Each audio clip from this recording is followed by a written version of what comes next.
Hello everyone, my name is Jason Scott. I am the director of the DEF CON documentary.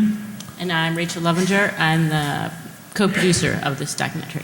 So what we're going to do here is we're going to do a breakdown of the creation of this thing, how we ended up with this project in our hands, how we spent basically the last year and a half putting it together, and the resulting lessons we learned from it, along with hopefully at the end maybe a little bit of bonus footage and strange stuff that didn't get into the documentary and or in some cases doesn't exist anywhere except for in this room. So let's get started with the fun. So basically what happened was like last February, I was on a trip with Rachel in Helsinki. She was doing a presentation at a conference and I said, okay, I'm doing some documentaries of my own. I want to go too. So we were in Helsinki, and what you see there is my smallest documentary setup, where I have a tripod and some equipment in a bag, and it is friggin' cold in Helsinki. Enough that when I wanted to interview people, they would say, yeah, you're gonna come here. I'm not going outside. And so I was in the middle of it, and we get this phone call, and the phone call came from Russ Rogers of DEF CON, and through a Skype call, I talked to him, and he put forward this interesting idea, and he said, well, we're coming up in the 20th DEF CON. And I said, great. And he said, and we've been thinking we want to do a documentary about it, and I can think of no finer person than yourself. And I said, and he's like, and we'll pay you. Now, I'd been an attendee at DEF CON for basically since 1999. I gave a presentation there about running textfiles.com, the website that I run, and I have progressively spoken pretty much every year since then, with a few exceptions. So I've been to many of the DEF CONs. I think I've only missed one, and I was a part of the group. I knew what it was, but I was also well aware of the rule that there are no cameras running around taking pictures of everybody, and that they will be punched in the face. So the problem here was, we have this wonderful event, and did I want to take on that pain? And then Russ mentioned the money again, and it was a no. And the funny part was I came up with a number of like, all right, for this I'd do it, and that was the number he offered, like on the button, and I said, okay, you obviously know me very well. So I said, I think I shall do this. Now, bearing in mind that at the time I was shooting 3 other documentaries. So we'll talk about how I handled that, but I was busy. It wasn't like, hooray, my first documentary. So I'd made 2 other documentaries that people have seen, one called BBS, the documentary, which is about computerized bulletin board systems. That one took 4 years, had 205 hours of footage, ended up being 7 hours split across 8 episodes. And then GitLamp, because I thought BBS was just way too general, I made a high definition documentary about text adventures. And I went out and interviewed people from Infocom and that history. And that one took 4 years. That had 120 hours of interviews and had gone out very well, went out in 2010. And so I had decided to do more. But I had some experience with technical documentaries and making things about computer people and getting people who weren't used to cameras to talk on the camera and so on. So I had that experience. And I had done a Kickstarter. So yeah, signed on, went for it, but there were some fundamental issues that I wanted to know about. The thing was that I knew my previous films had been about subjects that were general, like text adventures. Well, I'll just talk to people about text adventures until I have so much footage, I have a movie about it. And same thing with bulletin board systems. But this was about a finite event that happens between 4 and 5 days, depending on how you perceive it, in the middle of the summer in Las Vegas, and then never happens again. Any moment you don't film is lost forever, which is an enormous amount of pressure and completely different than how I make my films. So how the hell are we going to do that? How about the fact that everyone doesn't want to be filmed? Nobody wants a piece of this. Traditionally people have been driven away or whatever for doing sweeps, for screaming. There's been many stories of people talking. One person talked about he was running a booth and how he was talking to one of the goons, and suddenly the goon turned and said, "You will stop that." And he was like, who's he yelling at? And it was somebody up in one of the skyboxes in the old Riviera aiming down at the booth. So they were pretty strict about let's not get with the cameras. And now we were going to say let's film everything? So that was a bit of a nightmare to consider. And finally, how do I make this not suck? How do I make a film that's not going to look like something that G4 shit out in 3 days? How am I going to do that? How am I going to bring something special to it? How are we going to put a movie together? And originally it was, I'm going to direct this, and again, I'm in Helsinki with Rachel, and Rachel's like, I'm going to help you. There's one more question. I know, but you know, she said, I'll help you do this, and we'll approach it together from the beginning. Like, this wasn't where I got weird, and then I said, what do I do? You know, from the beginning, she said, I want a piece of this too. And I was like, oh, really? Is this something you do? And then she reminded me that she also had a degree in film and had done films. And yeah, maybe she wants to help with this. And finally, how do you do it in 6 months? Because they wanted me to release the film on Christmas as a Christmas present to the gang. How am I going to shoot a film where we have less than that to film, edit, and put it together? So we ended up moving straight into planning, and I'm going to let Rachel describe her thought process on how she started to bring this together for this unbelievably huge project. Okay, so there's me in Helsinki. It was very cold, as Jason said. One of the reasons I thought I could help out with this is I actually really like planning. I really like documentaries, and I like planning things. So this is an example of a spreadsheet that I made of, at my office at work, I show a documentary once a month, and my colleague and I brainstormed the kind of documentaries that we want to show. We have a list of enough documentaries we could show once a month for like 7 years. We tracked which ones we've seen, what they're about, how long they are, all that kind of stuff. Just to give you an example that, I like planning things. She really likes planning things. I've also been to DEF CON a few times before that, so I kind of had some idea what to expect. That I think was helpful. I've known Jason for a long time. So that's his senior year high school yearbook photo, and I took that photo. Yeah. If you go back, just very quickly for this gang, so what do you pose with to show your fine times in high school? Well, your Roger Waters Radio Chaos album. If you look in the upper left, you can see my Figment cap from when they used to sell those in Epcot Center. A stolen highway flasher, a stolen payphone, just evidence thrown into my high school yearbook photo, and then, of course, holding in my hand a lineman's test set. So this is basically an evidence photo. And a dustbuster. Oh, and the dustbuster, because every single photo, there's 5 photos of me in the high school yearbook, and in each one I'm holding a dustbuster. Why? Because I could. We had a very permissive high school. So the first question that we set out to tackle was how are we going to film all of this in this constrained period of time? And of course we realized there's no way that just between the two of us we could film everything. We need to bring on some additional people to have multiple cameras in multiple places. So Jason mentioned he had this Kickstarter.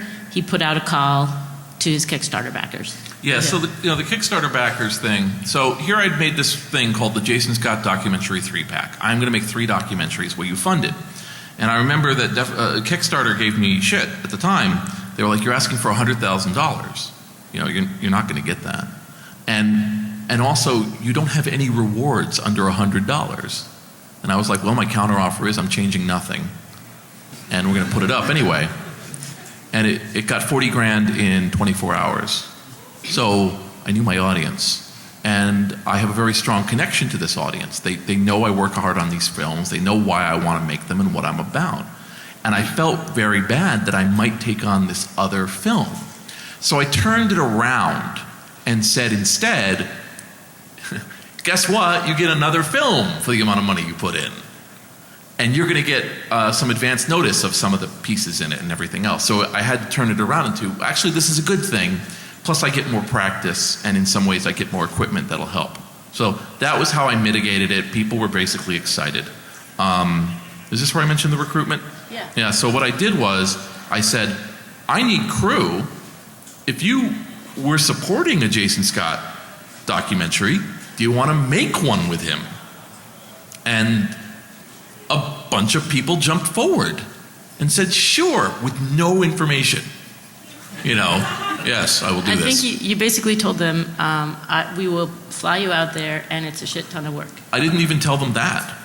I just told them it was a shit ton of work. I didn't make it clear we were going to pay for anything. Because I didn't want somebody treating it as a free trip to Vegas. So I just said, oh, we're going to shoot. Do you want in? And we had, I think, 8 people sign up. And I chose what ended up being, I believe, 5. And I had one person bow out because of work commitment. No hard feelings with him.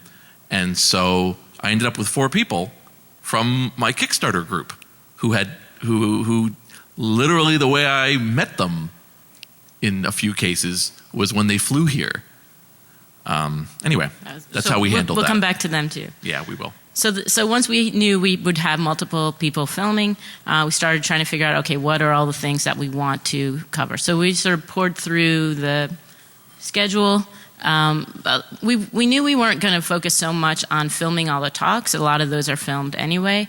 So what was actually more helpful was looking through the forums where we got information about all of the parties and the contests and the events and the unofficial as well as the official events and where they were going to be and when they were starting, and that was incredibly useful. Anybody who uses DEF CON or goes to DEF CON, I'm sure you know this, right, is there's just places you go to and there's places you walk by and you hear someone say, I'm doing an Easter egg contest, and you're like, well, good for you, and you don't do it, or you go, shit, yeah.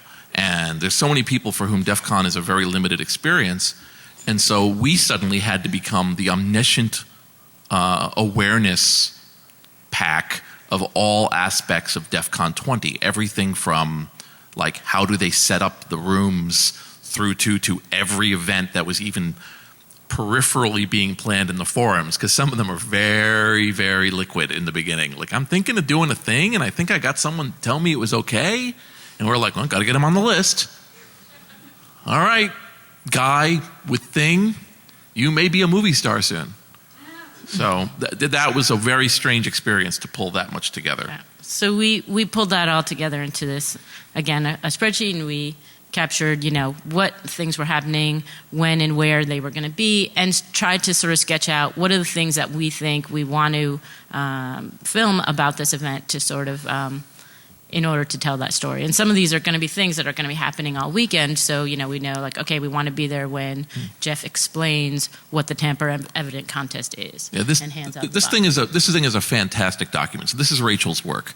And part of her professional job is constructing data in a way that makes sense and understanding the underlying pieces of it. And she's very good at it.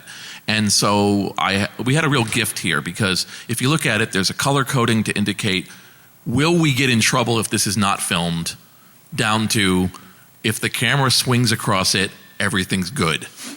And then followed by, what's the narrative? What do we think the narrative is? Like, what's the narrative of the toxic barbecue? What do we think the story that needs to be told about a speaker is?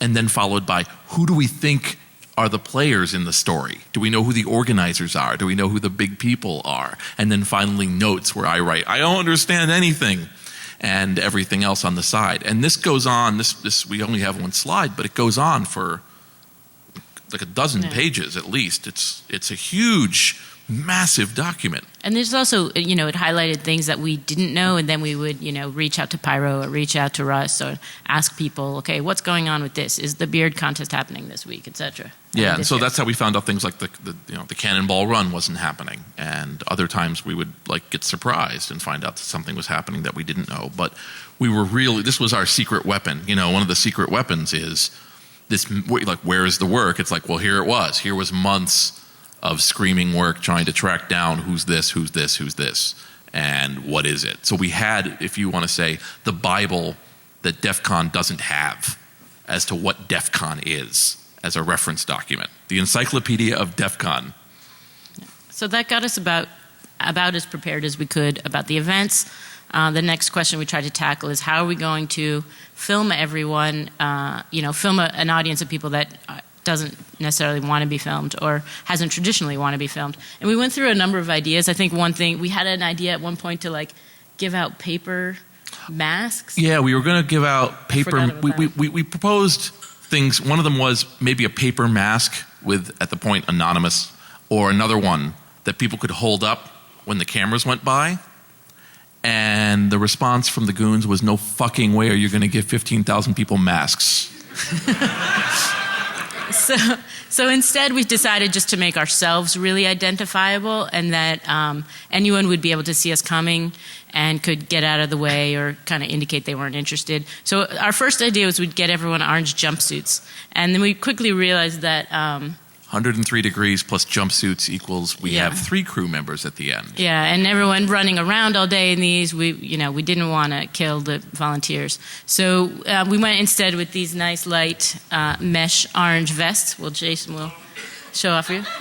They have lots of nice pockets in them for carrying things, and we spray painted the logo and the word documentary on them, so there would be no question that, who we were. And the side benefit of this was that we were really easy to spot by each other. So if we were like, we're looking for one of our crew members, we could always find them. And you'll see them throughout the film, actually. To this day, I will see people in these and go like, I wonder what they're filming.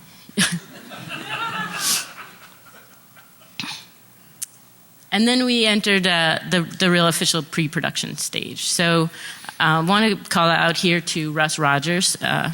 Jason mentioned Russ called him, but he was also really our primary liaison. So Russ and Dark Tangent were our co-executive producers, but Russ was the guy, our day-to-day contact. If we needed anything from the conference, if we had any questions beforehand while we were here, he was our guy. Yeah. Russ and I talked. When all was said and done, I think Russ and I talked for roughly between 100 and 200 hours over the past 18 months, just over time. I mean, he was there every time to give me heads up, to tell me something's going on, to get back to me on every aspect. I mean, he this isn't something where it says executive producer and that means they wrote the check. It literally, this guy was working on it equally as hard as me, especially some months, especially as we started to move towards where is this thing going to end up and how are we going to publish it. He was right there. So he's not here right now, I don't think, but believe me, he was as critical as any other component, this guy. So then we had our crew, so we want to introduce you to them. These are the 6 guys, and then Jason and myself. These are actually the photos that we sent to the goons, the security goons. So in addition to having our vests, they wanted to make sure that they knew what all of our crew looked like, and so nobody could impersonate So there wouldn't be the documentary crew within 6 hours of the documentary crew being there, running around roughshod. I don't think anyone tried to impersonate us, though. No, that I know of. No, we were not. I don't believe anybody actually impersonated us. We were confused with people once because somebody with an orange shirt was kind of a dick. And somebody was like, the documentary crew is harassing me. And it was like, no, they don't have the time to harass anybody. And I mentioned this to one of the goons, and they said, welcome to our world and everyone who has a red shirt. So we actually, I looked back on it, we gave them shockingly little preparation for what they were going to experience at DEF CON, especially considering most of them had never been to DEF CON, and now we're asking them to cover everything about it. One thing we did ask them was to watch Morgan Spurlock's Comic-Con documentary had recently come out, and not for the same topics exactly, and not even the same story arc, but we knew this was a good example of what it's like to try to capture on film an event with massive amounts of people and tons of things going on at once. So we said, watch that and you'll have a little sense of what you're in for. And then aside from that, we just wanted them to be comfortable and safe. Yeah. And I do say, I had met Morgan Spurlock at a conference, and so we recognized each other, and then he was at a presentation of Comic-Con Episode 4, and we went there. And so I watched it like, oh, somebody did sort of the same thing I want to do. And we watched it, and afterwards his two producers and himself were there, and I actually asked them a lot of way too technical questions, personally, like when they were just chatting, not Q&A, and I have a question, please teach me how to film. But I did get some hints from him and what they were shooting for, and they did open my mind. They came up with some ideas that they never had work, and I just want to mention one because it was kind of brilliant. He wanted to, so they do a more story arc thing than I would ever do, where they would actually went out, they had applicants send in a recording of, I'm going to be at a Comic-Con and here is my story. And then they chose like the 8 or 9 most compelling stories and then sent crews, and then they ended up using 4 of them or 3 of them. And what they wanted to do, if you know of Comic-Con, it's got this massive, many, many thousands of square feet. It's like 3 floor. football fields long. Massive thing. He wanted a Super Bowl cam, and what he wanted to do was, as a transition, you would be following someone's story, they would walk out on the floor, and a camera would pile back from them and zoom down Comic-Con's floor, and then follow the next person as a transition. And when he got there, they were like, no, there's no line of sight anywhere in the Comic-Con floor that does that. He could have done that with drones, I bet. Yes, that's exactly the next thing they want, is helicopter drones flying over people. With massive banners, so it just looks like Star Wars Episode 4 trench scene. Nice. But anyway, so he was thinking out of the box too, of like, how do I make this exciting? And it was very inspiring. So thanks, Morgan. We had in our pocket one ringer, which was one of the people on our crew, Eddie Codell. He is a professional as well, and he's done a lot of work with Boing Boing TV and MakerBot TV, and he's filmed at Comic-Con and at South by Southwest. So he's kind of familiar with being dropped into these kind of crazy situations and being able to handle it. So we wanted to know we had a clutch just in case it got really hot. Because there were so many unknowns. We were like, we want to know we can send a guy in who has filmed these things, who's going to hold the camera steady, who's going to follow what's going on, and we don't have to worry. So if we really need footage and we're scared and everyone's falling apart, we know Eddie will at least barrel through. And so that was just us just taking a little precaution for the good. And I insisted he be paid at close to his regular rate and treated like this was not hey buddy, come in and do hard work for free because DEF CON. I think we still made him sleep on the floor, though. Yeah, we did. He got a little tired. Eddie is here. All right, so let's, why don't you tell them about the equipment? Yeah, so where are you going to go about when you're putting this thing together? And, a lot of people, when they see a movie, there's a certain range of people whose their response is, well, now tell me exactly every last piece of equipment you used to make this film, because that's kind of what we all like to do. I know a number of filmmakers who also make geek documentaries, and after I got my Kickstarter money, I sat down with them. Paul of Two Player Productions, who are the ones doing the Double Fine documentary right now, but they've also done Mojang, the story of Minecraft. They've also done the 8-bit movie about chiptune artists. And I also have become really good friends with James Swirsky and Lisanne Pajot, who are the creators of Indie Game, the movie. And I just basically did a con call with James and Paul and said, your camera, what is it? And they tell me, your sound, what was it? How did you get this shot? What lens did you buy? And so they were like, shopping list. And I bought everything they had. So I had some really good stuff like the Canons, and I had some really good lenses and everything else. Now, just to explain what we're going about here. So the problem is that the best camera to shoot with is the Canon 5D Mark II. I don't mean in life. I'm not going to play that fucking game. I hate that game. But it's the camera I found would produce really good footage under a certain circumstance. But the body is like 4,000, and then the lenses are thousands. And so I had one because I got for my movie. But I knew that we were going to have 3 crews, and I couldn't be giving away 3 Canon 5Ds. Plus, they're really weird to work with. And so we settled on something called a Vixia, which I'll show you more of in a moment. And so we basically had, Rachel had a Canon, I had a Canon 5D, I had a 5D, and then we had 3 Vixias And then we also, this was one of our ideas, was let's get little play sports. And so what you see there in the center, there's an orange one and 2 black ones, was let's get play sports and give them to people at the con and get other footage and see what comes of that, with the hope that we would get something utterly disgusting. Something horrifying where there would be a moment where you were like, is it more of a crime that it can be seen and not just vaguely remembered and drank away? Is it terrible? And we didn't know, and of course we figured they'd come back and they would have been destroyed, or someone would never come back with them, or whatever, but we got 11 of them, just in case. And they were very cheap. We got them on special. They were under $100. They're waterproof. They shoot in high definition. They can take shock and dust. They're just tough little bastards. And we figured, okay, this one will, they'll survive, and we'll see how much footage we get from them. So that was like our little secret sauce wild card. Like, because as opposed to the documentary crew runs in. Obviously, we'll still respect people, and we wanted shots that were evocative and people might have, but we didn't want to lose crew for like 6 hours if somebody went on a road trip.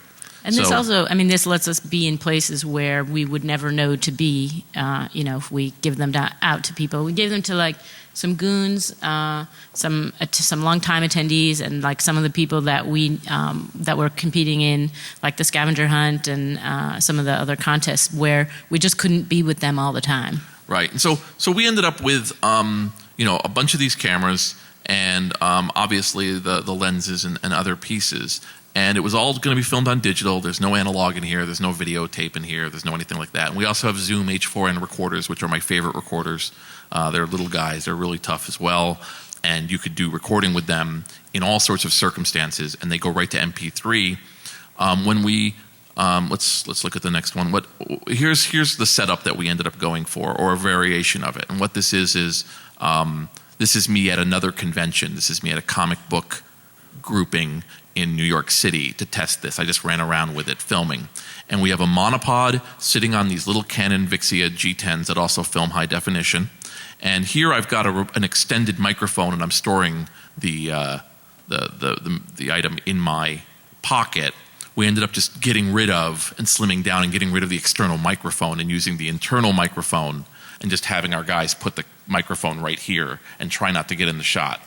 And that actually worked out spectacularly well. So what you see there is a setup that is infinitely portable, is really fast to set up, can get anywhere, takes really good shots, and can deal with the action in just a really, really intense way. So it turned out to be a really nice combination. We had 3 of these going at any given time. Is there another one? I think there's another footage. Good. Oh. Okay. So with that, we kind of said, okay, well, or I should really say Rachel said, we should have a presence online. Let's get people excited. Isn't that what you do with a campaign? Let's build up here's what's going on. Let's make a Facebook group. Let's do a Twitter stream. Let's let people know what's going on and build a YouTube channel. Let's build a presence for the DEF CON documentary in anticipation. And there's a very interesting thing about that, which is that nobody gives a shit about DEF CON until like a month before. Like, a few people do, a few insiders do, but on the general, nobody's like, better check the Twitter stream, better check the Twitter stream. They don't start getting excited until right before. And we had a lot of conflict internally between us about this because she's like, we should treat this well. And I'm like, but nobody's giving a shit. And we're not getting responses, and I'd rather focus on this and this. And so we had a lot of conflict, and it just turns out, for anybody who's doing anything like this again, or any kind of a deal, it's just DEF CON is something that people put a lot of energy on, but they put a lot of energy either on their projects or they put a lot of energy towards learning about it in anticipation, like a few weeks before to get more info. So it's better to like backload your stuff and have it ready to go and start dropping hints like a week or 2 before or 3 weeks before. Work on it, do your projects, but they don't really start paying attention to like day by day reloading what's going on until just before. That was a hard one lesson. We wasted a little bit of energy on that. All right. I think so. Then we get to production. Right. I think I do production too. Here you go. Huh. How do you capture the spirit of DEF CON, past and present, says the slide. So my concern was this, like in capturing, because like I said, first of all, no G4 crap. Second of all, I wasn't overly interested in doing what I was going to call Sparky Goes to DEF CON story, right? Where I find some kid, it's his first DEF CON, I go to his house, find out his mom and dad are still married, and then he likes computers and he has one in his house, and then he's going to go to DEF CON where he will be found naked floating down with the bubbles stopping sometime on the second day. I just wasn't interested in that narrative, right? And it like forces the, I mean, it's a perfectly valid narrative, right, to do that and do a story that way, but I didn't think I wanted to do that. I wasn't comfortable with that. What I wanted to do was have authoritative voices in a mosaic discussing what DEF CON means to them, and then the best we can illustrate all of that in the material over the course of the next, the course of the movie. And there was another mystery factor, and I know the joke, which was, what if DEF CON gets canceled? And it was, and it could be, there's ways to be canceled without being canceled, right? I mean, hotel gets smoke bombed. There's a problem. Because of something, there's nobody able to attend the talks in the same way. They run into a security issue. There might not be a DEF CON to film. And that would be an interesting story, right? DEF CON, DEF CON is canceled. And it just credits. Organ music. A 17-minute movie, and a dun-dun-dun-dun-dun. And so I was worried. And so I front-loaded with as many interviews as I could handle, especially of staff that I knew would be balls to the wall. So what you're seeing here is one of my setups. This is in a hotel at Hope. And Hope really appreciated that I was filming a DEF CON documentary at Hope. I was like, yeah, I'm filming some people for a DEF CON documentary. I was able to do one thing. We were able to fly in Dead Addict because he lives in Toronto, and I wanted to be able to film him, but I didn't want to go to Toronto to film him, so I brought him to New York. So for the first time, one of 4 people who have been to every DEF CON got to go to Hope for the first time because he never got a chance to go before. So that was kind of nice. And we're filming in the hotel room I got for him, so it was a reuse. And I filmed interviews with Dual Core and Deviant Olem and Dead Addict at Hope, and was able to use this kind of a setup. And this is my setup, so you can see my Canon, you can see how I use a boom mic, and then I like to use halogen lights and really flood the room with light and bounce it off. And I mean, this is a shitty hotel room, let's be clear. The Hotel Pennsylvania is one of the worst pieces of property in an urban area outside of a firebombing or World War II. But I was able to get some mileage out of moving it. If you've seen The Shining, it feels a lot like... It feels exactly like The Shining. Shining plus ass rape. Anyway, so... All right, so like here's me filming Jeff, and this is like kind of how I would do this. So here's me, I'm filming him, aiming it at his desk.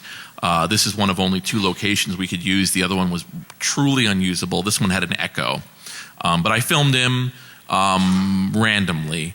And so I went to Seattle, I went to Los Angeles, I went to Colorado, Denver area, and I went to a couple of houses in California and a couple of houses on the East Coast and Washington, D.C., and basically did about 50 interviews with people that made it into the movie in some cases didn't get into the movie. And so they're all filmed under different circumstances.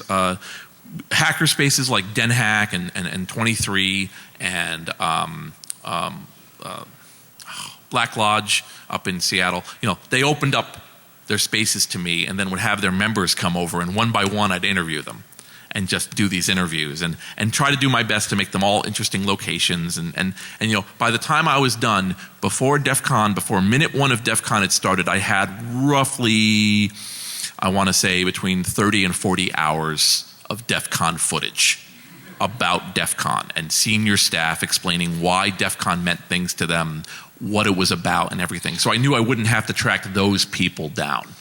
And then there were people who used to be part of DEF CON and are never going back again, or rarely go back, like Death Vegetable and Swamp Rat and other people. I wanted their voices in this thing, even though I knew they weren't attending. So this was part of the hard work. It took me about 60 days to get flown around and do these interviews. So I knew coming in I was preloaded. So if it all blew up, I could have all of this and then say, ironically, it never happened. But the thing is that the first documentary I did, BBS documentary, has a lot of talking heads. And they're weaved well, and I worked really hard on it. But it is talking heads. And the same thing with GitLamp, a lot of talking heads and then a lot of illustrations of games. And I knew that I wanted this film to be kinetic. I wanted it that you were seeing things happen, that there was motion, that DEF CON is a thing of motion and activity and throngs and people moving around. And so I resolved that even though I had 30 or 40 hours of people sitting telling you DEF CON is awesome, I couldn't see by Saturday, it is fantastic. I wanted it that you would see somebody blind drunk on Saturday, or see that people were working hard or soldering, and so that was on my list to make sure that it would have that feeling. All right. So and we yep. So that was all in the lead up time to DEF CON, and then finally last July we assembled our whole crew at DEF CON. There we are. Yeah, that's I love that shot. With our fearless leader. Fearless leader and Wendy Lady and the Lost Boys. And yes. And this is us all assembling. We all have our outfits. We are an army. And I just love this shot. So it's everywhere because it just really captures it. Oh yeah, what's up with the fucking Segway, Jason? So I've been known for having a Segway in previous years because I like Segways. And I discovered, or I realized that we were going to have situations where we'd be over here in track 3 and then something would happen in Penn and Teller and I'd have to go there. And so I'm like, I'm going to get a Segway so I can get from one to the other really quickly. Because we don't know if we were going to get radios and we won't know if we were going to get communication. So the Segway became the catch-all solution. Okay. So we got here, we checked all our equipment. We had a couple hotel rooms. One of them became our sort of HQ, our production HQ. And we made sure everything was there, made sure it was all working. Before the conference started, we took our crew around. We did like a walkthrough of the space to show them where everything was going to be. And we had them take the equipment with them and kind of, test it out and get comfortable with it and, be able to ask some questions and stuff like that. So we did a whole walkthrough of this area. I think that was really helpful. We did like a sort of a boot camp, but, mostly it was just to, again, make sure that we're going to be safe and comfortable and bring the footage back to us each day and that sort of thing. With the conference lent us a bunch of things, some walkie-talkies, which ended up being a little, you don't really want to keep walkie-talkies on while you're filming because you don't want someone suddenly do we even know where room 4 is? Yeah, that can kind of screw up the footage. So these ended up being of limited use to us, mostly just because we didn't want it screwing up our shots. I seem to have some vague memory of us doing something really enjoyable with those radios, like some sort of message. And I'm now forgetting. I don't know if we remember. Yeah, we mostly used them to prank each other. Yeah, we were just fucking with each other. So we ended up like, does anyone even know where Kyle is? Kyle here. They also... You don't need to find me. They lent us a printer and, of course, the hotel rooms. Yeah, the hotel rooms came from DEF CON himself, not even in the budget, and that was really appreciated. We had a couple hotel rooms. I think we had 3. Yeah. 3 hotel rooms to put our staff in and have as the thing. So we went out and bought some supplies. We, got a lot of water and caffeine and food and Post-it notes and things like that. And this is how I learned that if you go to 2 different pharmacies or drugstores in Las Vegas and spend about $100 at each one, sometimes your bank turns off your credit card for no good reason. That was awkward. Then we had our production meetings in the HQ every day, our room. And this is where, we had our big list of all the things that were going on. And we had assembled our crew into 3 pairs of 2 people. So we'd have one person, and we actually figured this out during the boot camp, sort of like who liked using the camera, who liked doing audio.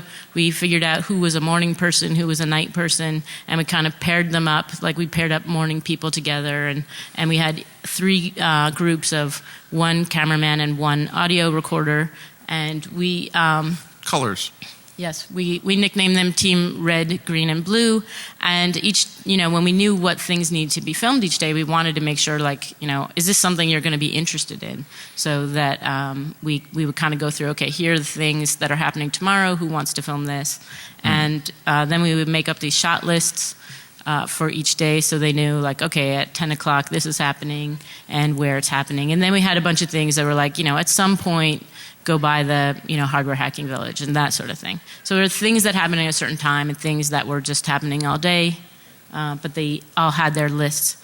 And then we had the master list on the wall, which we had every event that was going on up there, and by the end of the day we'd kind of check off all the ones that we had gotten coverage of, and if we had ones that hadn't gotten covered but they were continuing the next day, we'd just move those over to the next day. Yeah, we had Team Red, Team Green, Team Blue. We renamed Red Team Breaking Bald, so that's what their name became after a while, because it was two bald guys.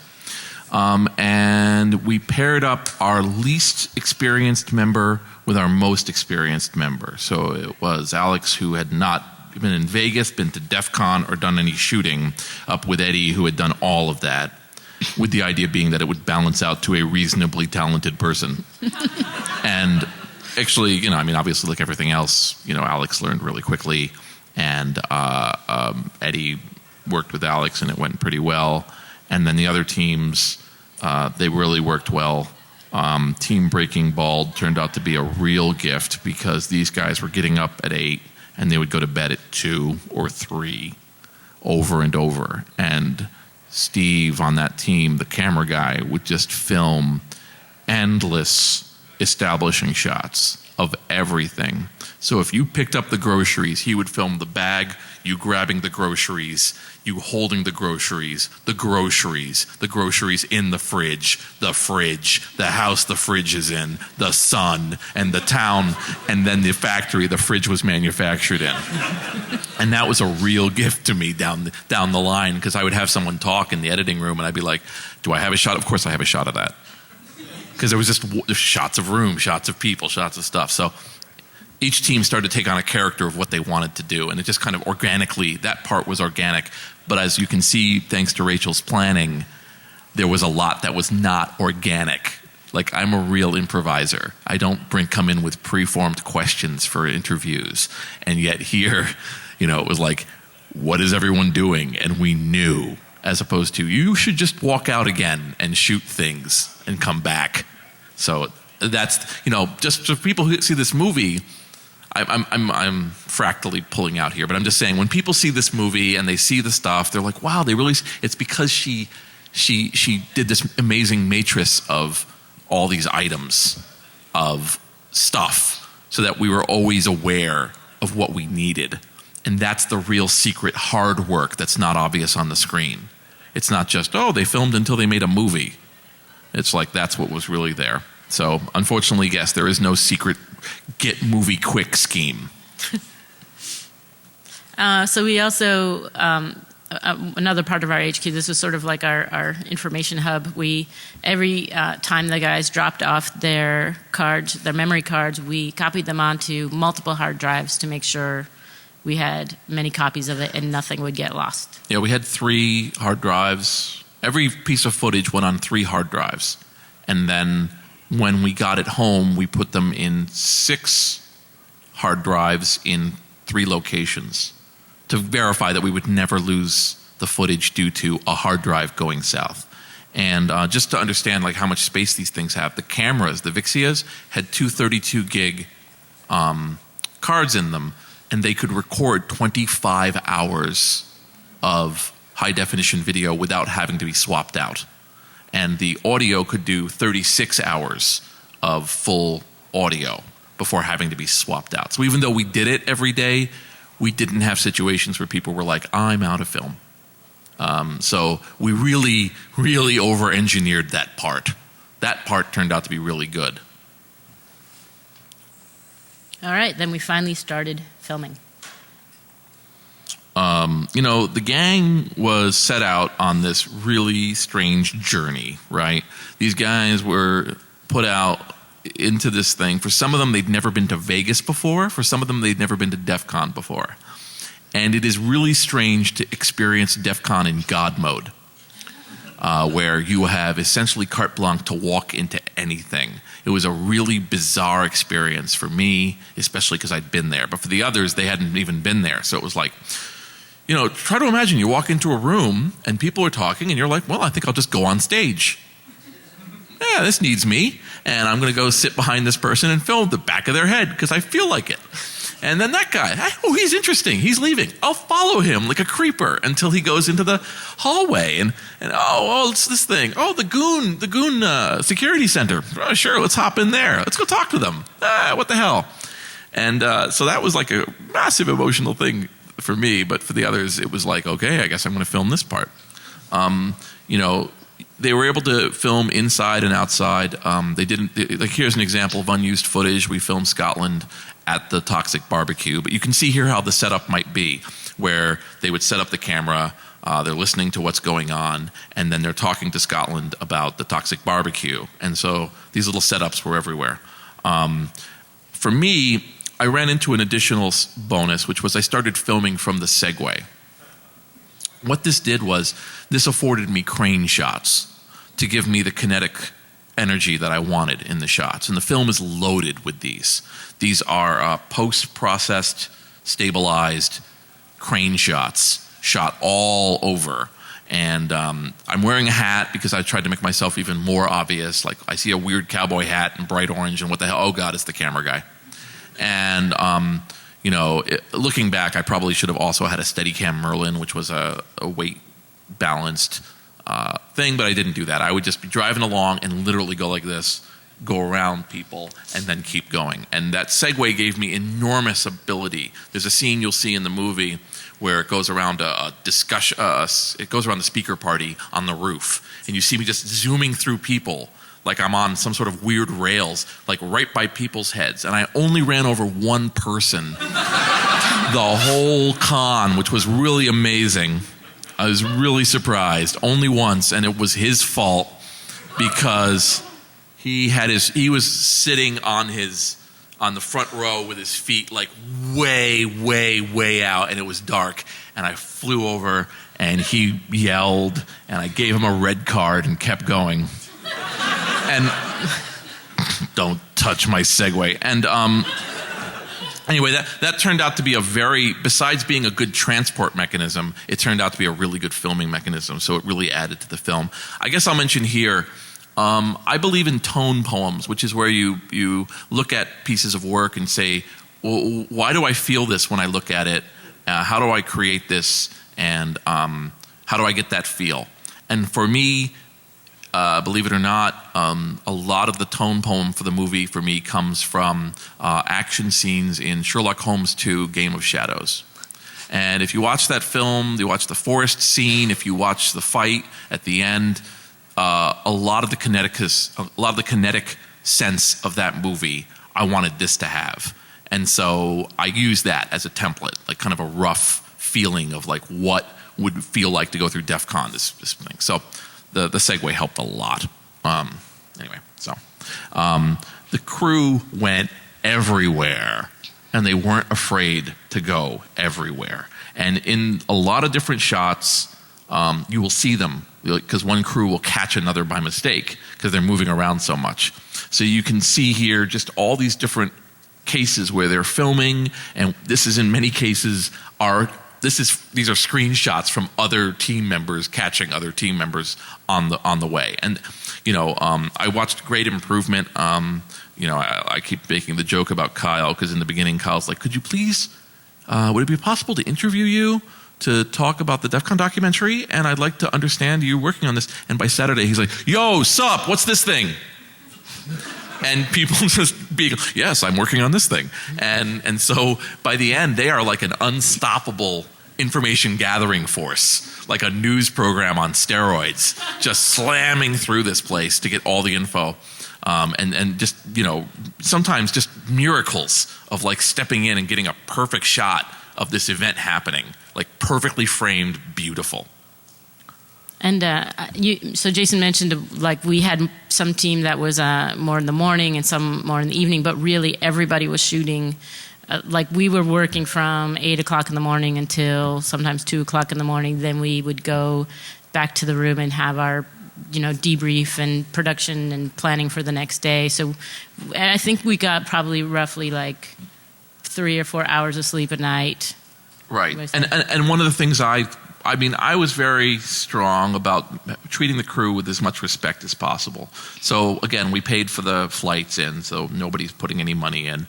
And I insisted that we go on a really nice dinner the night before DEF CON started. So we went to the Italian place here to talk more, but just mostly to let them have whatever they want on the menu, because I knew they were going to get terrible sleep and terrible eating, and I wanted them to have a memory of at least, oh yeah, Las Vegas was kind of fun once, while they're stuck on the ground trying to get this one shot of somebody talking.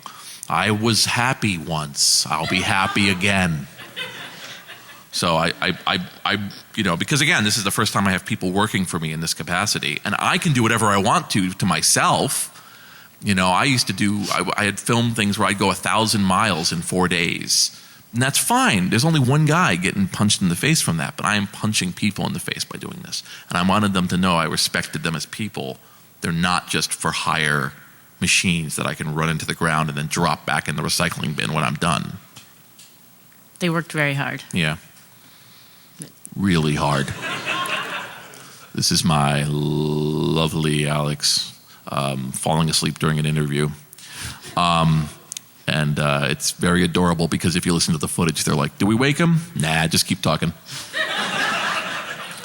Again, this was Alex's first time in Las Vegas, and Alex is 18, and so he would finish a day at 2 a.m. and then go back out again. So that's what you do when you're 18, because why not? And so it wrecked him a few times, but he great foot. He definitely has work to show for it. Beautiful work. It's just it was rough on him. So yeah, this is one of my favorite shots of him. You just want to hug him. And so we had a lot of really impressive response in places that we were going. This is from the DEF CON Kids sequence, and the crew would always make sure to get like some really nicely framed interviews and do interviews like I had done. To seamlessly fit them in and record them under all sorts of circumstances. So what what would happen is it wasn't just here's some people talking and here's a shot of a key and here's a shot of a room door. It was also sitting down and interviewing them straight up with the same approach that I was trying to get them to, of like, why are you here? What does DEF CON mean to you? What's a funny story? And so here, like these kids, they're explaining what work they're doing on the badge. And so there's a lot of stories that are not just mine. I would estimate something like 70 to 100 interviews that came back from the footage. And of course, we really liked shooting outside. I didn't think it needed to be. And this was funny because this is one where Kyle got lost, I believe, right? No. Was it the other one? No, it was. He didn't get lost going there. He got lost they arrived back here and he was trying to find the parking lot, and going around Las Vegas was the problem. Right. He took a wrong turn with the rental car and showed up like an hour and a half later with the haunted face of a Vietnam vet. And I was prepared to let him have the rest of the day off. Like I was like, if he comes back and let him rest and we'll just work with what we have. Then he turned around and he went with us to the Toxic Barbecue. Boom, grabbed it, went right out like it was nothing after the initial haunting. And just fucking took it. And so, we got all these wonderful shots of I really wanted, and Rachel really wanted to capture these events that were on the periphery of DEF CON and not just make it about this beige room has these people. And I also knew for us attendees, many of us never go to the Toxic Barbecue. Many of us never go to the shoot. So what does that thing look like? And so this kind of footage to me was a real gift, and why the movie starts with them, because otherwise you would never know, that this was happening.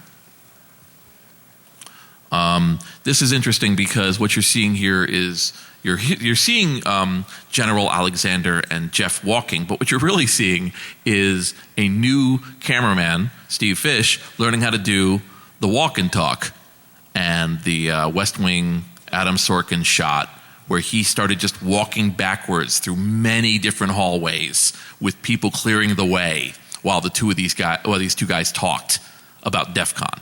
And I had no use for this in the main movie, but I made it the beginning of the preview, because in it, Jeff is basically, General Alexander says, "What's up with the guys? Is this like crew? Do you have like news crews?" And he's like, "No, this is our people." And he proceeds to explain to General Alexander, who would be number one on the list of people who would not give a shit about this, the nature of the DEF CON documentary and why the DEF CON documentary was made and what the planning was and why they're doing it. So I made that the introduction of the preview, because I just thought it was hilarious that he's like, "So, General Alexander, while you're off doing whatever you do, here's why we made the DEF CON documentary, and the DEF CON documentary is going to be an explanation." And it was crazy. And the whole time, Steve is walking backwards, filming people. You know, it's a Stanley Kubrick one-take masterpiece of not getting hit with anything. So it's crazy. And so I would say it probably helped that General Alexander's Secret Service people were screaming, clear the hall, clear the hall. Yeah, that was working out well. They weren't doing that for us. Yeah, not for us. But they should have been. When you see the interviews that are done with the DEF CON logo behind them, here's wins. What would happen is that in our hotel room, this is our hotel headquarters again, I moved the couch, stole a DEF CON banner, hung it up behind it with basically my light gear and a microphone stand and a chair, and then swung it behind them. And these are like kind of the more pro, quote unquote, oh, here's a thing behind me and I'm talking about this, so that's why it's here. And I conducted most of these on the Monday afterwards. These were people like Wynn and Dan Kaminsky and others who had been there, and I hadn't had a chance to interview them otherwise, and they sat. Dan Kaminsky moved a flight to be interviewed. I was able to get a whole bunch more interviews. So in the movie, you'll see a lot of these with the DEF CON logo. This is the setup that I would use. And what I would do is I would be interviewing a person on there, no notes, no anything, and then interviewing the person through a whole bunch of questions. And so a bunch of people sat this way. And this was how we were able to get a few more, quote-unquote, pro interviews without too much trouble. I also filmed over in one of the rooms here. And if you listen on the soundtrack, you can hear DEF CON just kind of like floating in the background. Just the sound, the thrushing sound of people and things. And I had to do enormous amounts of sound editing, which I'll go on afterwards. But this is kind of the setup from the side. It was always fun when Russ would see me and be like, "Where's Jason? I have Miss Kitty. She's ready to interview right now." And then we had to find you. You'll find me. And I was also just kind of walking up to people and going, "Hey, want to be interviewed?" And many people would say yes, and many would say no. And I would drag them off and interview them. So it was like completely random like that. And I did that. I was doing that through a lot of it. That was how I was spending my day. And again, people were pulling out play sports that we had given them in all sorts of different locations. So we were getting little tiny bonus feet. Now, with the exception of the Scav Hunt, who produced about 20 hours of it, we had most people produce between 3 and 7 minutes. Because they're in friggin' DEF CON. They don't want to film it. So they're shooting their thing and they're doing a collection of little shots and fucking with things and doing stuff and then being done with it. So there wasn't a whole lot to go through at the end, but there were people actually using these and they were very usable. So it actually turned out to be a pretty good gamble for what it was. There was a couple times that we would film people and then they would sober up and they would find us and be like, "You can't put that in there." The most common thing was people would idly say to their bosses, "And I'm in a documentary," and their boss would say, "And you're not." Sometimes they were government employees. Sometimes they, got the fear of God in them and thought they had said something stupid or incriminating. And so they would come and find us. And I think we would delete it. We would bodily delete the files. Because to be honest, 99.9% of the people had no problem with us filming, right? So you can't be like, "Well, how dare you? We filmed it. It's ours now." I mean, I wanted to respect these people. I didn't want anyone to regret being in our film. or at least minimize it. And one way to minimize it was to respect people who were like, no, I don't want to be in this, it turns out, or I'm not comfortable with it. That only happened a few times. It only happened a few times. I only had a couple people who I'd sit down interviewed who said, can you not put in any part where I discuss this subject? I've decided that's not a good idea. And I said, okay, fine. I don't like playing that game of you said this was okay and now we own the footage and we're going to use it. I mean, you're making the wrong movie. You are making movies wrong as far as I'm concerned in general if you're doing that. If you have to be that, don't act like you're friggin' exposing some underground orchid ring, Don't act like you're like friggin' morally safer and you've just caught people out. That's not the movie I want to make. So minimal deletion happened, but it did happen.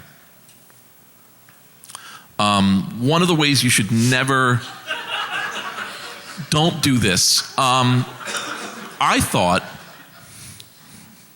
I was interviewing some drunk people, and drunk people are funny. And I said, and they were going to give me the post-mortem of how they won or lost the Hacker Jeopardy. And so they are toasted, right? They're supersized drunk, right? And so I said, it would be funnier to do it in the bathroom. It got weird. So what happened here is that basically, and there's footage of this, right? Because it's on. And I go, all right, let's go into the bathroom and let's do this. So we go in, and there's the casino host who had been using the bathroom, who came out and said, no. This didn't make it into the movie. But I will always remember, it's not the guy with the white pants, but the one next to him. He's a little obscured here. The camera comes around. They're lined up to present. And the guy looks over and goes, oh, what the fuck? Like, just that exasperation. God damn, a camera crew. I am pissing. Anyway, didn't make it into the movie. Don't go into a bathroom.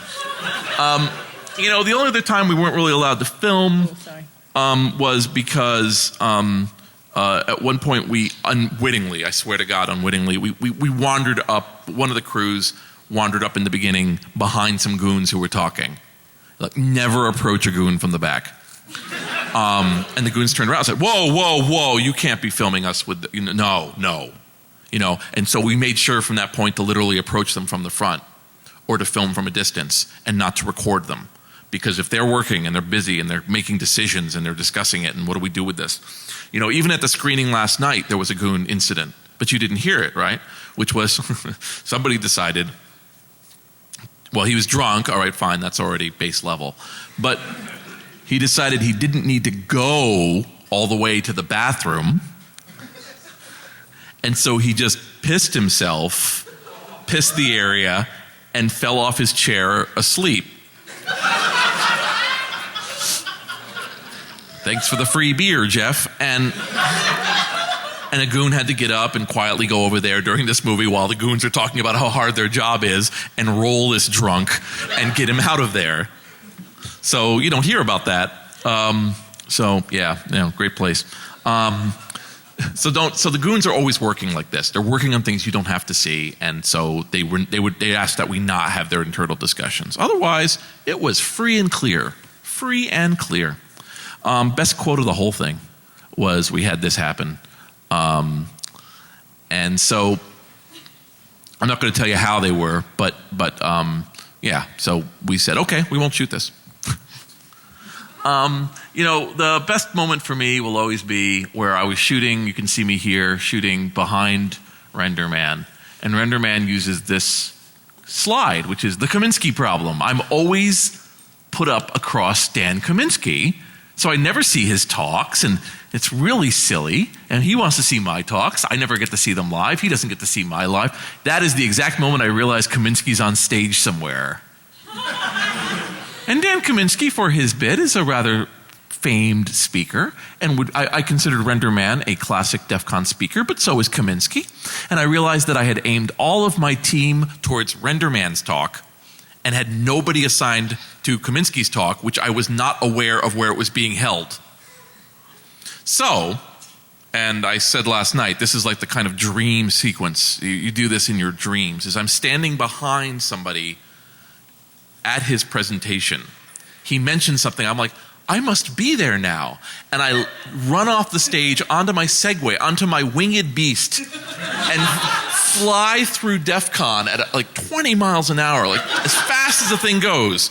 And I pass Eddie, and I'm like, Eddie, go to Penn and Teller and film Kaminsky. And I fly further, and I think I hit Drew somewhere up there. I was like, Drew, also, see if you can film Kaminsky in Penn and Teller. And I zoom into the Penn and Teller space.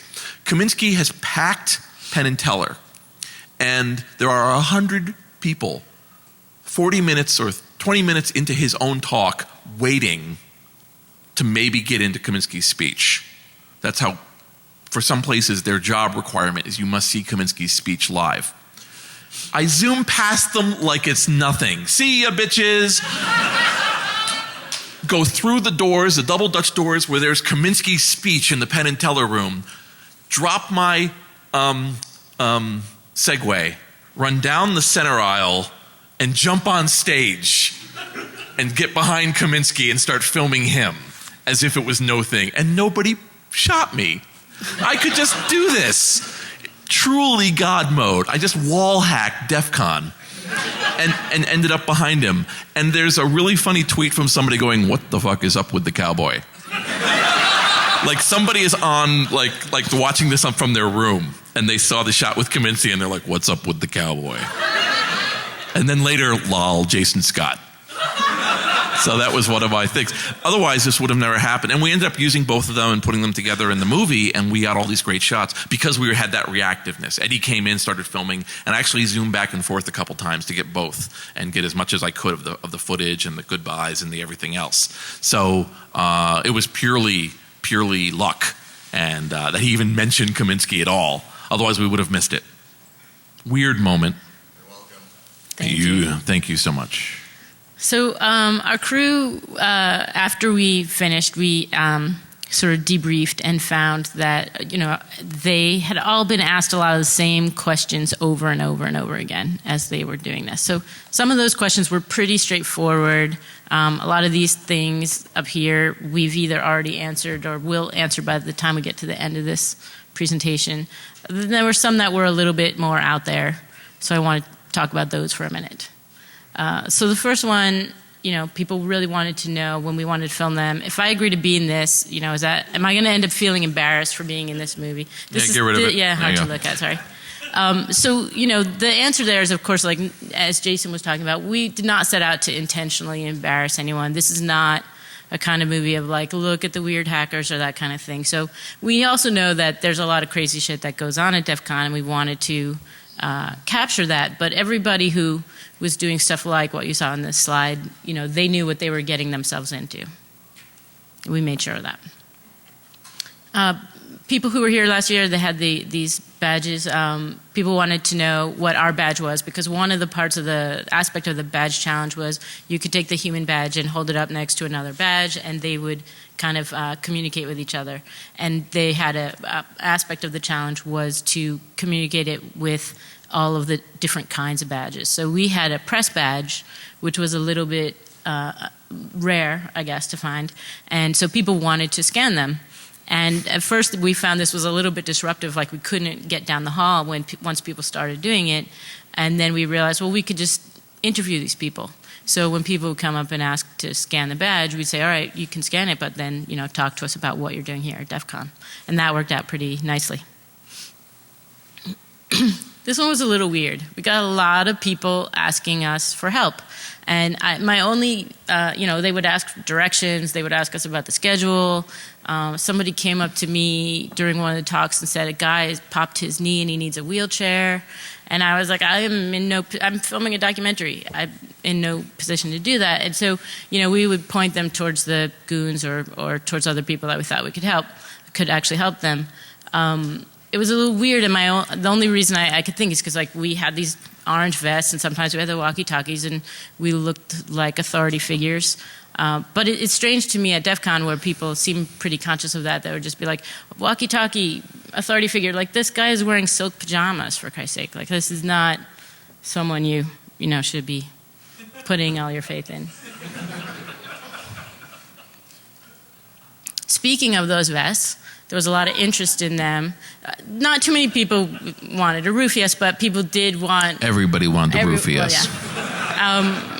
They wanted to know, where can I get one of those vests? And, like, as I mentioned at the beginning, these vests were custom made for this. We just made them for our crew. But, of course, you can order orange vests anywhere. But this was a one-time thing.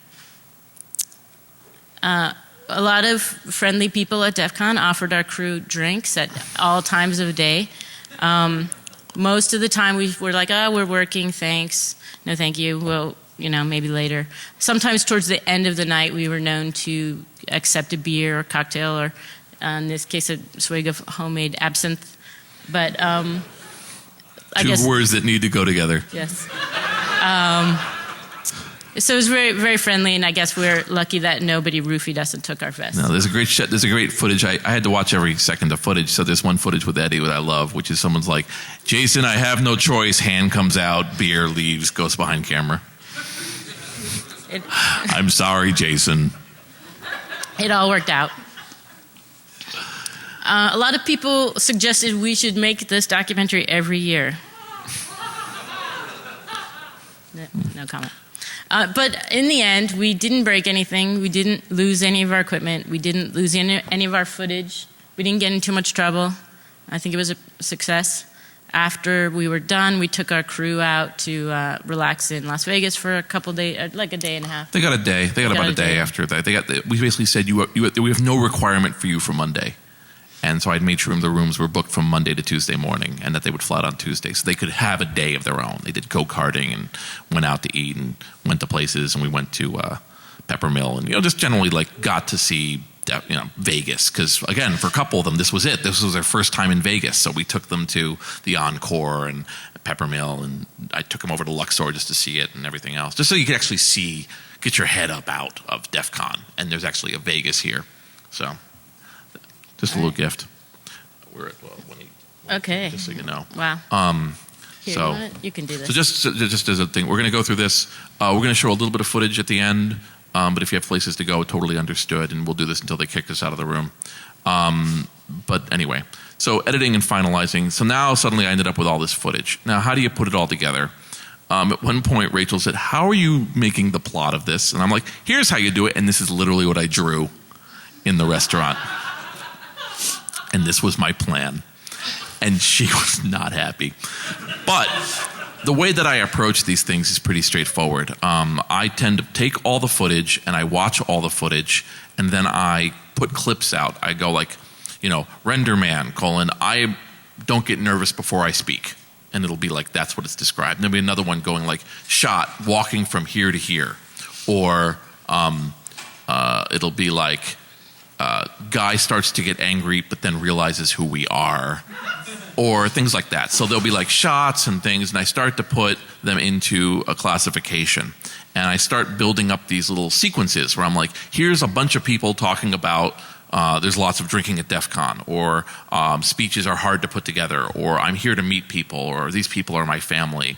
And I start assembling them in great amounts. And then eventually it starts getting to the point that I end up trying to put together like-minded shots over these sequences to illustrate things, until finally this is actually what the final piece looks like before I printed it. And so as you can see, there's well over 2,000 or 3,000 cuts in the movie. This is what took me. It took me 2.5 months to go through the ultimate. It was 278 hours of footage. I went through that and produced from it 6,000 clips. The 6,000 clips then I probably used 1,500 of them, and then those 1,500 had something like 3,000 edits done to them. In many cases, I fix what people are saying. I take away ums and ahs. I remove weird sounds. We've had a lot of progression software-wise, so I could remove clangs or phone rings, or in a couple cases, unintended air conditioning sounds. I would only do this at the end, just to remove the air conditioning sound so you couldn't hear what the person was saying over it. And then steadying the shots and removing line noise, or I should say video noise, so that they looked better. And I was very pleased. I got one sequence done, and we were like, okay, there's going to be a movie here. And that was the speaker sequence with Renderman and Kaminsky. We were like, yep, there's a movie here. They were shot with all different footage. It all works. There's no question. We have a movie here, and I was very happy. So that was months and months and months and months of work. I put the final touch on the final thing for this thing on July 3rd. So I was editing. I took a month off, and I would come back to it and stuff. I estimate I've probably seen the full movie about 170 times. So, I've seen this movie. I can just sit here. I do this with a lot of my movies. I can just sit in the back, just kind of mouthing everything everyone is saying and then anticipating it because I just know it by heart. And there's a syndrome that I call, which is overfamiliarity syndrome. I'll shoot somebody dancing, and then I'll live with it for months. And when I see the guy at this, I'll be like, buddy! And who the fuck is this guy, and why is he acting like we're lovers? And the answer is, because I've been looking at your lovely face for 3 months like some sort of errant, creepy fan. So how do you get it in for Christmas? You don't. Got up to Christmas, and we're like, fuck, no way. And it was a big stress, because he was like, I made a promise. So we compromised and made a 20-minute version. And I put that out. But ultimately, the movie did take...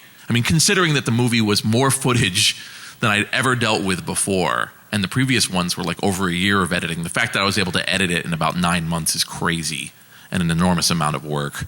Well over 1,000-something hours of editing and fixing and refining and finding things and dealing with it. There was surprisingly little editorial control executed upon me by Jeff, who had written the check for this and for paying me. Jeff's check paid all... I took a flat fee up front that paid all of my credit cards off and paid off my car. And so I was debt-free, which is the biggest gift in this world. And so I was debt-free. And that made a huge difference in my life. So for me, the amount of work done was irrelevant because my life was so much better. And so he didn't... There was one part that mentioned a specific number of how much something cost. They asked that go out because it could cause contract problems to be publicizing that. There was one sequence he asked to be taken down from 2 minutes and 30 seconds, and I returned with a sequence that was 2 minutes and 30 seconds. So that didn't work. And there was like a couple other shots where they're like, does it have to be this shot? Can it be this? And I said, fine. It's like really honestly, for the fact that he completely paid for it, pretty much none, zero. So that went really well. It ended up being available here. I had nothing to do with how they put it together, and I'm really amazed at what they came up with. So you can download the whole movie for free. The torrent is either up now or will be up today at media.defcon.org. And they have they create... I wanted it on a USB stick. There was debates almost up to a few months ago of it being on Blu-ray. And I'm like, Blu-ray is not the way things get happen now. It's USB stick. Make it a downloadable thing. And so they created this crazy deluxe lunchbox hard drive thing without telling me. And it's amazing. And they thought they were only, I'll say this amount, they thought they were only ever going to sell 50, and they sold 50 the first day on pre-order. It was like, yeah, people love this friggin' thing. So I'm really happy at that. It's gotten that beautiful amount of reception. Conclusions. It's hard. Doubly hard. This is them literally recording me asleep. Bastards. Segue turned out to be a really good idea. Throw a segue into the mix. Alex will always get in a shot. See, in the corner there? Alex will always get in a shot. No, to be fair, I think Alex was just so excited to be here. Alex was he really got a little excited swept up in the... He got a little... So what would happen is a couple times something would be going on, he'd like get right in it. And he's so adorable, but he's everywhere. And, we didn't ever look at this thing as something we had to finish Like, oh, we're going to film people. Let's film people and that's a movie. We're done here. You know, we never sat down and said, you know, okay, we're going to make it as, you know, we'll film it and we'll be done with a movie. I wanted a movie that changed people's perceptions of DEF CON or changed their own love of DEF CON to something even stronger, or encouraged people to understand how magical this thing is and how it happens, right? And I gave a year of my life to get that story out. And that was what we tried to do. And this is our crew getting their bows during the closing ceremonies for one moment and then running back into their places to keep filming. I think some of them were filming still while we were on still stage. Filming. They left it going and everything else. So that is the main part of our talk. Let me just let's swap. Yeah, if they don't so we're going to sneak this and we'll until they kick us out. Let me just quickly. So, all right. Oh wow. Yeah, it's fun. Oh wow. So I won't be able to do that. That's amazing. No, here. Do it.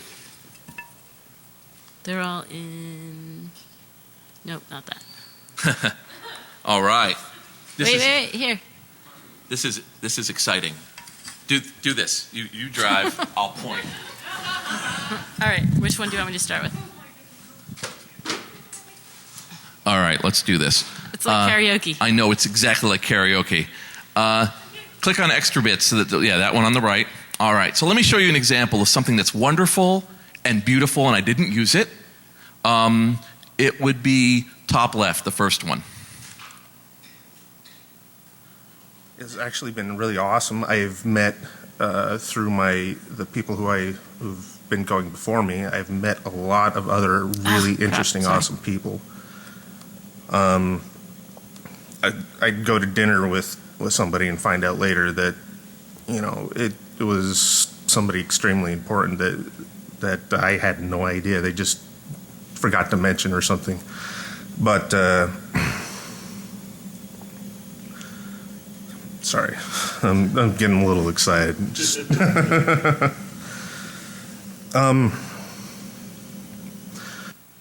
yeah. So it's like there's somebody who, what he's saying is I found a place where I belong and people respect and trust me. And it's a beautiful moment, and I didn't put it in the end because I had all these other beautiful moments. And I had to, which beautiful moment is going to get screwed without turning this movie even longer? It happened all the time. Let's skip that one. Go to the third one. This is the kind of great stuff. Anyway, so what happened was... Motherfuckers! Enzo showed up and fucked it all up. Motherfuckers! That basically... You know, we would always get those kind of helpful responses. Let's go with second to the bottom on the left. I have to hear every second's footage, and I would hear things like this. It's not nearly as conspicuous. It's the access that keeps on shooting. So as soon as we're done with this interview, I'm going to need to go to the restroom, but I can wait till we're done. I don't want to miss this. So. All right. So you're telling Jason Scott that you need to take a dump? Yeah, pretty much. All right. Red dump.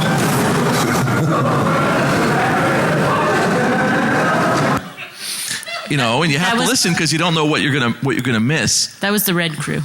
Yeah. So I'm gonna do. What's the? Oh, yeah, upper right. You know, here's a case of me taking some footage I didn't expect, and I decided to do something with it.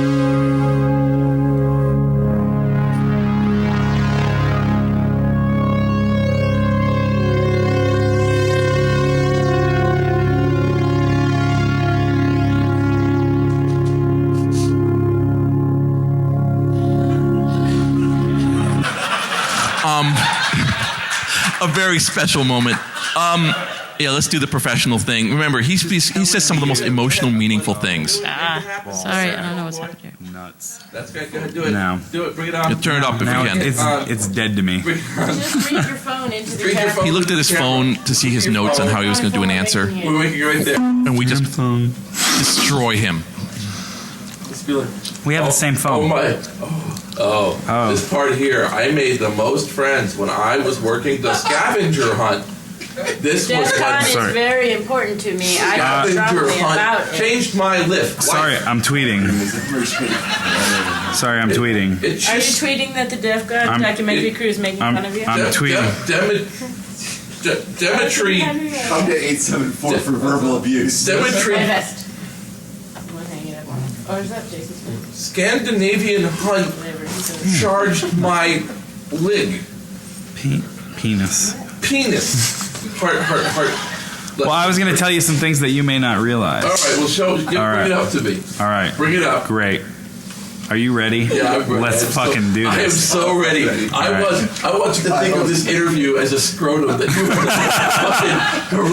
fucking heroic, and just fucking nailed it. I'm just going to scratch it gently then. Bring it on. Bring it All right. So, grab the left nut of this story and just tug. Yeah, tug it. Gently. Let's not do it. Let's not get hurt. Okay. So, fucking balls. Go ahead. We're trying to be professionals here. Guys. Damn, we're fucking professionals. Hi. All right. So what's great about that is if you see the movie, you're like, oh, that's what came just before it. Before he talks about it. He came out with some great stuff right after. Beautiful stuff. Here's footage that, okay, there's a time lapse where somebody goes from Los Angeles to Las Vegas. It's the bottom one. It's the bottom one, yeah. It's the sunset. Yeah, do it. And so basically what happened was Windows Media Players decided it does not love you or care about you. Wait, this one.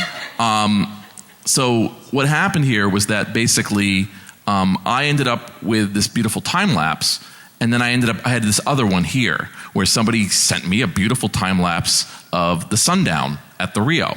It's flickering because it just completely made my shit flip out. It was like 3 gigs of JPEGs. And I tried to stuff them in the thing, and as you can, I could have fixed it a little bit, but after a while I said, this was going to be like Friday night, now whatever, and it was going to go down. So it's this absolutely beautiful footage that I just never got a chance to use. All right, knock that one out. We'll switch over. This was the greatest thing that ever happened in the entire world. Just click on it, third one up on the right. Here's the deal. Nope, not that one. Yeah, just pull this one up. Boom. Okay, so here's the deal with this guy. In the original footage, they're shooting, and you can hear one of the other team members go, "Get that guy." Which guy? That guy. That guy. And they turn, and there's this guy. All right? Now, I don't know this guy. I don't know him. We never know who he was. Bless this man. So we're shooting party footage, and we're shooting this guy. Now, this guy, he's a little bit, he's, what's the word? He's a little height weight, non-ratio bound. He's dancing,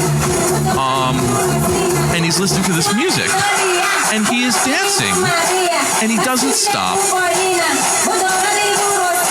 And now most people who would be in this situation would go, okay, I got my shit done, and then walk or calm down, leave. You can see the other people in the back, the guy in the back left there, look at him, he's a little wiry stick, and he's like, yeah, right? And then this happened. Put your fucking hands up! And he is back. And if you look down at the crawler, we're nowhere near done. This guy just keeps on going. So whenever we would have flagging energy on any of the teams, it'd be like 2 in the morning, and it'd be like, I don't know if we can, put your fucking hands up! And we'd run back into the crowd and do more filming. And just for the rest of the whole weekend, put your fucking hands up! Yep, that was our rallying cry. So there's 1 second or 2 seconds of him dancing in the Saturday night sequence as a tribute to him. So we have no idea who this guy is. Someday, we'll hear from him, but he is incredible. And I know he's probably at his desk right now, looking at this thing in December, going by on the videos, going, "Oh fuck! Oh no! All right. Let me see. Is there? Let's do underwater, just because it has a great line from Rachel. We were testing the underwater ability. So we mentioned that these cameras, the little play sports, we were supposedly able to go underwater, but we weren't positive. I didn't change the mood. Totally fucking a mooner, right? Got everything sealed and closed inside just in case. Scrotum real! Exactly. Those are some of our crew. Let's do it. Go for If it didn't work, we're not telling Jason how this happened. Okay. Oh shit, I recorded that. And that's the shot I used in the credits with him clapping his hands. But the sound here is beautiful. All right, here we go. You'll only know if it works. Record up here and then dunk it while it's recording and see how well it It's recording right now. Oh, okay, go for it.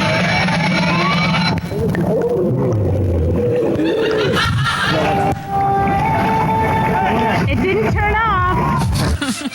So, guess what? Those play sports are actually pretty awesome. Yeah. So we actually were able to put a few in there. Did we fix the crash? The Yeah. crash footage? Good. This is a PDP crash. What would happen? What sort of terrible creature would be born from this unholy union of man and machine? Virtual computer and mental computers creating a new race. Yeah, I indicated this was some sort of It will mating be dance. a young man nostalgic for himself. It was late. Coming on. The PDP-11 crash. I may have been drinking. Hardware crash.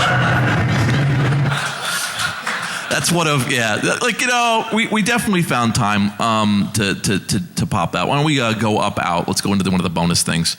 And then, bonus. So these are bonus features. This is all on the USB sticks. So all these pieces here. The ones you just saw were not, but Yeah, the other ones there, those are ones that are not in the thing. Let me see if there's one that really like kind of captures the, like a lot of these are meant to be, varying states of informative, and I have like very long things on CDC and things on the hacking for charity, things that were important stories.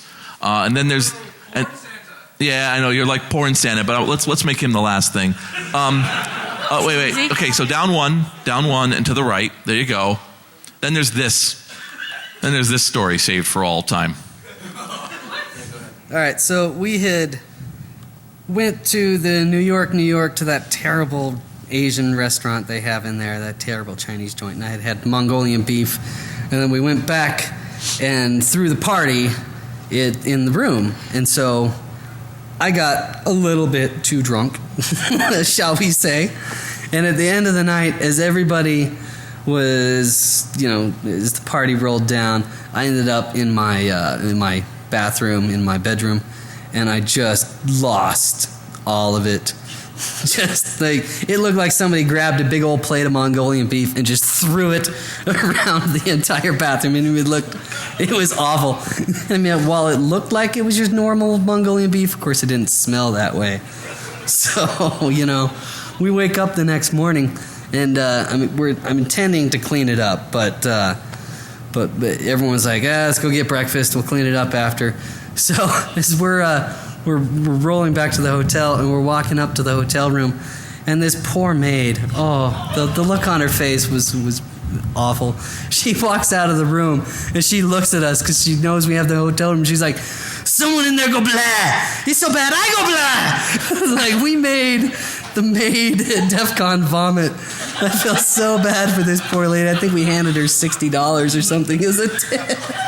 I just apologized. And that's the Mongolian beef story right there, in a nutshell.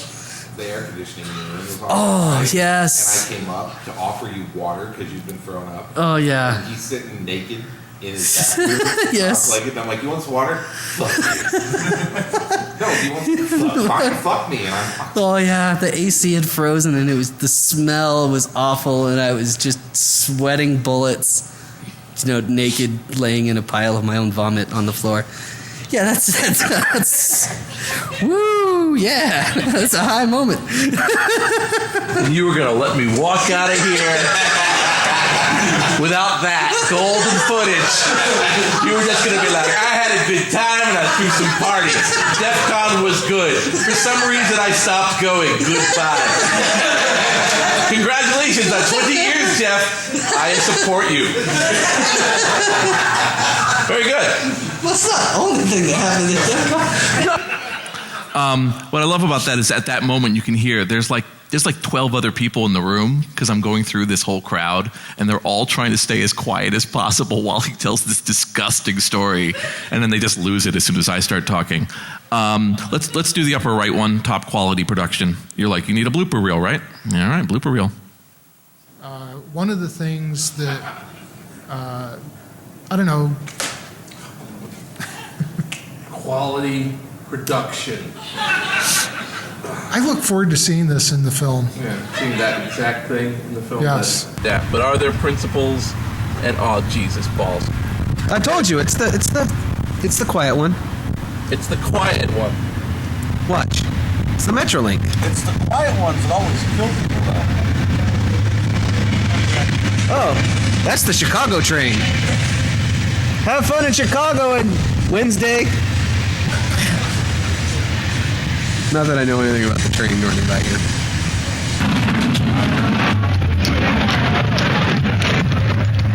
Busted! What? We're contemplating the perfect fucking shot. Whatever. You know what? Perfect Get back to work or we'll shot. throw you out. I want to be on camera.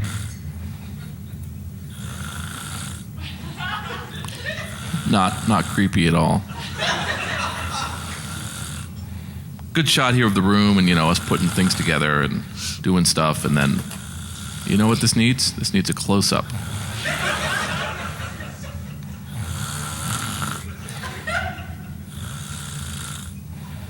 It's also... It really feels like DEF Well then. Blew out the transformer? But everything's on batteries, so it's still recording. I have one fucking light.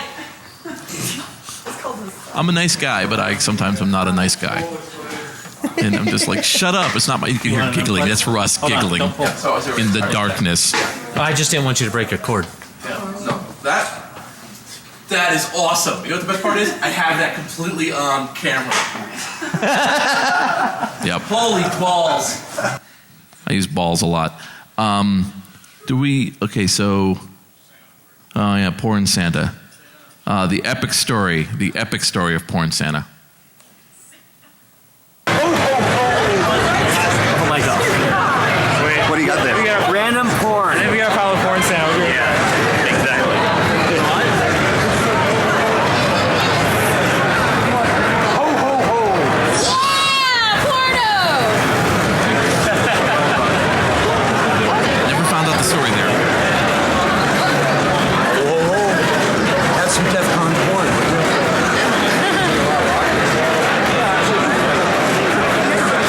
That was happening at DEF CON.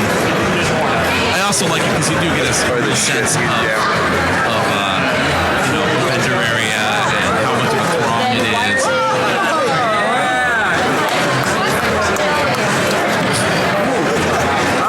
That's what you got up. Dude, take my porn. Come on, dude. Be a buddy. Be a buddy. Take my porn. Come on, guys. Come on. I love that. People like, fuck no. The other guys, yeah, sure. I had to give it to Chuck. I don't need it. I don't need any porn. Come on, take the porn. I love this. He's just going around shoving porn in people's faces. Funny story. Funny story about Porn Santa. So here's the deal. He was going along and he found in a room a bag of porn. Okay? So his solution was to go out into the vendor area and just hand out all the porn he found. Here's the problem. The porn was actually a clever trick being done by, I believe it was the Ninja Tell guys, and there was a ninja badge in one of them. So unwittingly, he gave away a ninja badge. And they decided that was even funnier and better. So there was no hard feelings between anybody and Porn Santa. We have many hours of little epic events like this, of vendor areas and places and people. Yep, just lots and lots. Hey, an American, good to see you guys. And there's Sky Dog. It's just really kind of neat. So isn't it nice to have this little piece of DEF CON history saved forever on hundreds of USB sticks and torrents around the world? DEF CON, definitely. Oh yeah, we're kid friendly. Have DEF CON kids here. I love how many people are like, nah, fuck no. I don't need this. No. Apparently, we have evidence. evidence of who doesn't need porn. Yeah. Look at this. They're negotiating. I don't think. Are you sure? Well, really? Dude, free porn. There's no way to look here. Take it, you jerk. Just fucking take it. God damn it. Santa Claus has so many children to deliver to this year. Yeah, sure. Go ahead. I gotta go hit my contest. I hope that was good for you.